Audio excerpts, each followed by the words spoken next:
toban jir waxaa le magacayga waxa waaye Maxamed Cabdullaahi Muuse oo waxaan 2 bilood iyo 15 beri ayaan jidka ku soo jiray 15 jir ka soo tagay hooyadiis ama aabihiis wada uu sanaqooni soo maray ay halkan ku arkaysaa dabcan waxa iga ooyay waxa ka mid tahay sida u jeceliyeen waalidiintooda ay u salaamayaan oo ay u sheegayaan inay caafimaad qabaan boqolaal ayaga kamid ah ayaa badha ku dhintay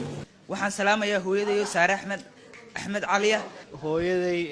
way dhibatay laakiin aabahay iyo reerkanagi waxaan leeyahay ii soo daceeya ilaahayna nabad uu igu keenay